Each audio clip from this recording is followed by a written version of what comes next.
중소벤처기업과 소상공인을 대변하는 예스티비 뉴스 첫 소식입니다. 소상공인의 독립적인 법적 지위와 경제 주체성을 인정하는 내용을 담은 소상공인 기본법이 국회 본회의를 통과했습니다. 그동안 소상공인 정책은 다수의 개별법과 각 부처별 정책으로 흩어져 있었는데 이번 기본법 제정으로 소상공인들이 독자적인 정책 영역을 확립하게 됐는데요. 이를 통해 앞으로 소상공인에 대한 종합적, 체계적 지원이 가능해질 것으로 보입니다. 양가희 기자가 보도합니다. 그동안 중소기업 정책 대상의 일부로 간주됐던 소상공인이 독립적인 지원 대상이 됩니다. 소상공인을 독자적으로 분리해 이들에 대한 종합적, 체계적 지원을 담은 소상공인 기본법이 지난 9일 국회 본회의를 통과했습니다.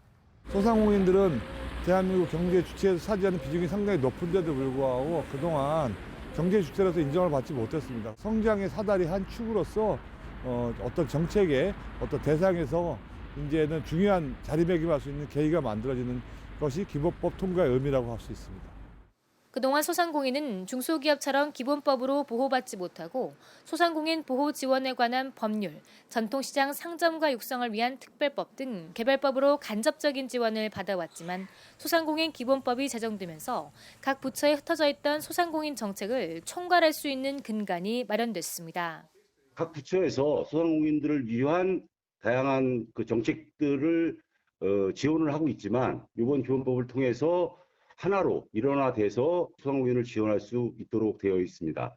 그런 점에서 그동안 정부에서는 전통시장에 대해서만 관심을 갖고 많은 지원을 해야 했지만 실제로 골목상권에 대한 보호에 대해서는 무관심한 게 됐었습니다. 그래서 그것들을 이번에 개선이 돼서 우리 골목상권 활성화에 큰 도움이 될 거라고 보여집니다.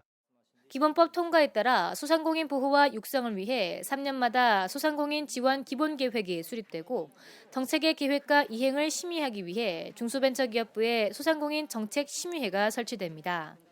또한 새로운 소비와 유통 트렌드에 신속히 대응할 수 있도록 소상공인에 대한 디지털화 지원 등 체계적인 지원 체계가 마련되며 소상공인이 경영상의 어려움을 겪을 경우 정부가 소상공인의 경영 정상화를 위해 자금을 지원하고 국민연금법에 따른 연금보험료의 일부를 지원할 수 있도록 했습니다.